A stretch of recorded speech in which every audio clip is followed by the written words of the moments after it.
បាទសួស្តីអ្នកទាំងអស់គ្នាបាទនេះគឺជាគំរូរថយន្តឆាអាង Nevo Q07 2026ប្រភេទ PHEV អគ្គិសនីលាយសាំងរ៉ែង215គីឡូបងបាទអញ្ចឹងបងប្អូនគាត់មកតុបតែងបន្ថែម accessory មួយចំនួនបាទដូចជាតកតងទៅនឹង screen បាទកម្រាលតាបឡូស្រោមសោស្រោមចង្កូត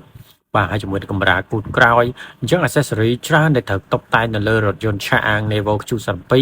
បាទយើងមានច្រើនមកបងណាបាទមានទាំងក្នុង stock មានទាំង pre order បងប្អូនណាដោយសារវ៉ាន់ខ្លះវាមានច្រើនមែនតើគ្រឿងតុបតែងដោយកម្រាល wireless កម្រាលអីចឹងបងប្អូនបាទ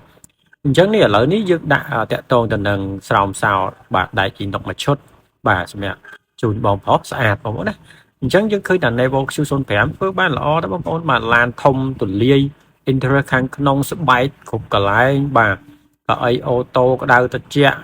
មកអែបងប្អូន head up display និយាយទៅគ្រប់ឆាកអាងបាទដូចជាទាំងអស់នេះបាទឥឡូវនេះត្រូវដាក់កម្រាល wireless ហើយ screen អីមួយឈុតប្រអប់ប្រវ៉ាន់ក្រមអញ្ចឹងទៅបងប្អូនបាទធំទលាបងប្អូនស្អាតកៅអីអូតូទាំងអស់បើកដំបូលអីយើងត្រូវការក្តៅដាក់សាន់រូសថែមមួយឈុតទៀតទៅនេះកម្រាល wireless វាបួក10ទឹកអីបាទយើងគេដាក់ឲ្យមកស្អាតបាទកម្រាលតាបឡូអីសូមកូតអីបងប្អូនណាបាទអញ្ចឹង accessory វាច្រើនបងប្អូនបាទគឺកម្រាលជើងយើងអាចកំងបានដូចគ្នាទាំងអស់បាទ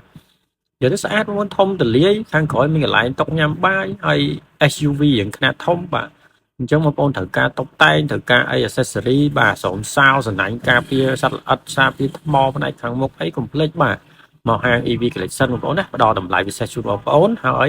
accessory របស់ Nevo Q07 គឺមានច្រើនមែនតើបាទសម្រាប់បងប្អូនជ្រើសបាទមានទាំងក្នុង stock និងអាចកំង pre order បានរយៈពេល5ថ្ងៃ10ថ្ងៃចូល stock តែម្ដងបាទអរគុណច្រើនបាទ